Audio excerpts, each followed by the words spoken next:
Yeah, thank you very much for this great introduction and a warm welcome. And I'm very happy to be here today and to talk a little bit about why we have to go back to meaning and why we should look beyond the superficial surface.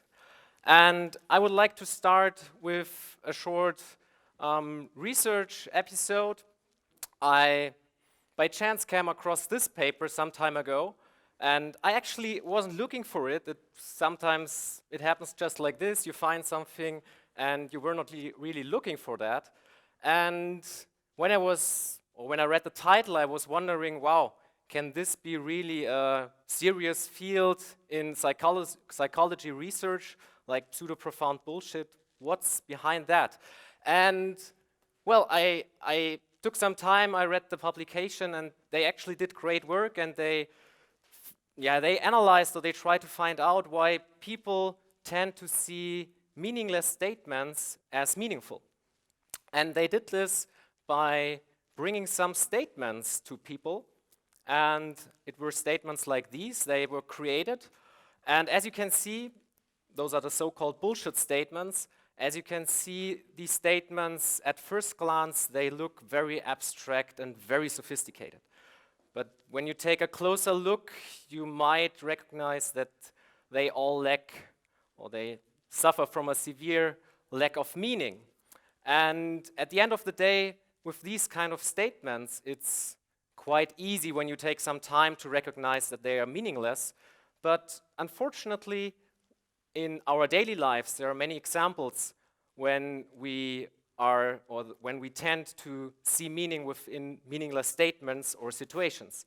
And I would like to give you, therefore, 3 examples from the organizational context to demonstrate you some principles where we tend to jump too quickly to conclusions. So my first example is about the magic of numbers. At the moment, there are a lot of discussions going on about and how and whether our future of work will look like and how it will change and whether there will be drastic job losses due to digitization. And there's one magic number which is cited quite often. It's 65%. And the 65%, they claim that the children entering preschool right now, they will end up in totally different new types of jobs that don't exist yet. And when I first heard the number, I thought, wow, that's pretty impressive. And then I took some more time and I wanted to find out what's behind that number. How did they come to that number? And I did some research on that, and well, to be honest, there was not so much to find.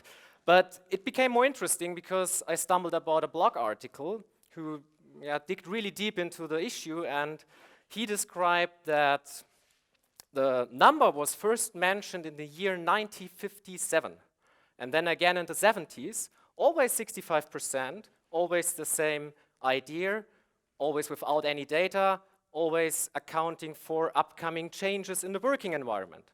So if it's about numbers, don't trust them just because they look good or because they fit into some ongoing discussions or because they might make sense intuitively. So have a second look. My second example is about the extensive use of terms such as VUCA or complex.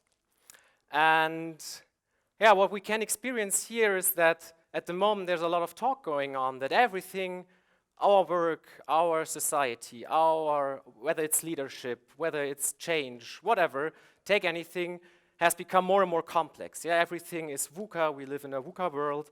So this is a statement. And there again, it's a question, how do we know? So is there any data, is there any research on whether we really live in a more complex world compared to some decades ago, or maybe some 100 years ago? And when you go into the research concerning that topic, you find out, first of all, there's not a lot of complexity research in the organizational context. There's a lot of talk about complexity in the organizational context, but there's not a lot of serious research on that topic. And when you go deeper into the topic, you will see that it's also a problem about the correct terms, and that it's very hard, oftentimes, especially in an organizational context, for many people to define complexity correctly. So what we often do is we confound complex with complicated, and we actually mean complicated and say complex, and the other way around. And I would like to introduce here another idea that we also might confound complexity with increased speed.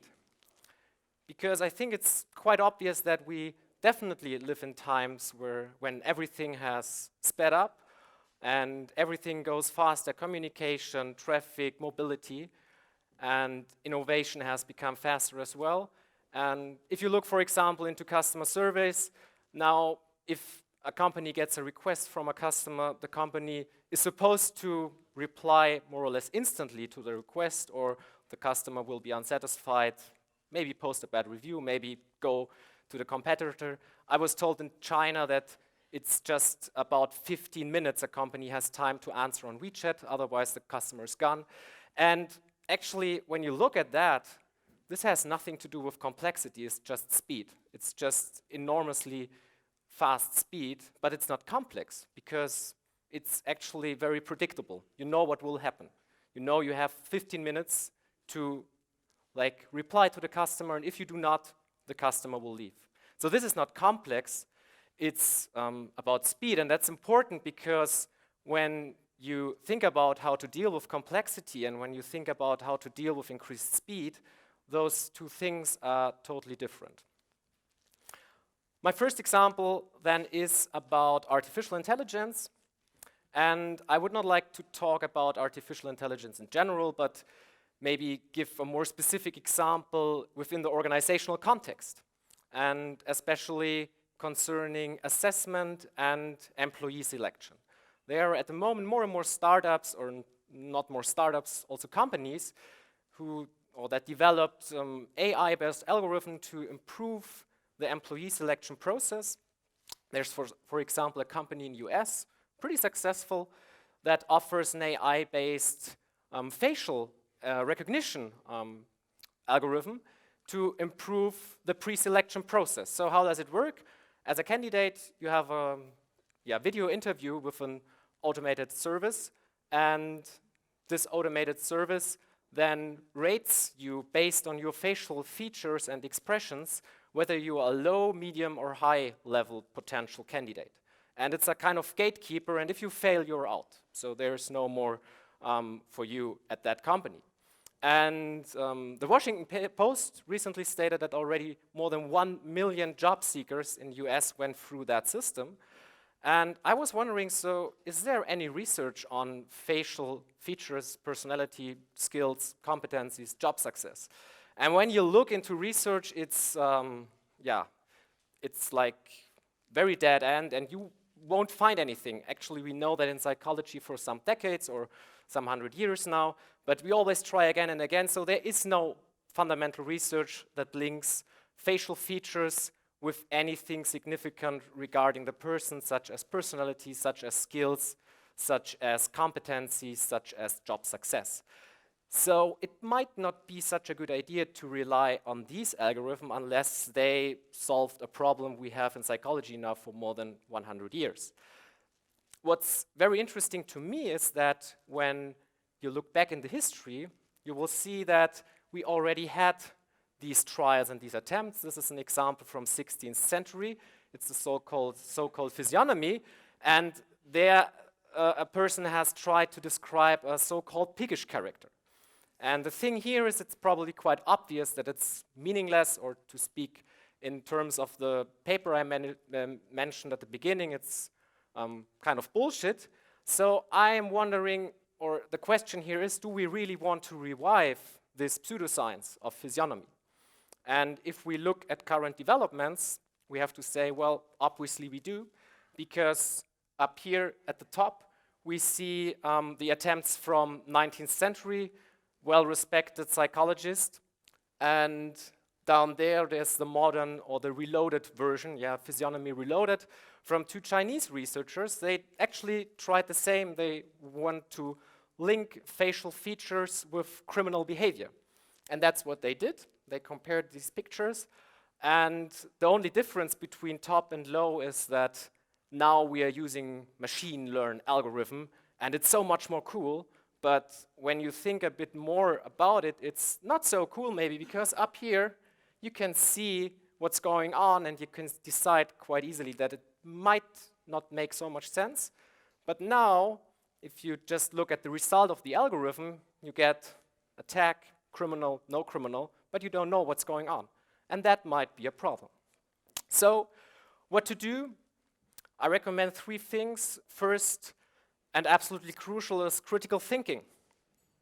You have to take a step back, you have to slow down, and you have to look beyond the surface, and you have to get an understanding what's going on. Secondly, and also very important, is that you should get out of your comfort zone, or maybe to speak in terms of social media, get out of your filter bubble and don't just follow and like and do something because all others do. It might be a great sales strategy, but this is actually contradicting critical thinking. And the third thing is you should educate yourself. When someone wants to sell you something or wants to impress you with a new technology or practice or anything else, try to get a basic understanding. And when you're done, try to tell the people around you. So now I'm almost done with my time. And so I would like to end my talk. And now I'm very excited to start into the discussion and to answer your questions. Thank you very much.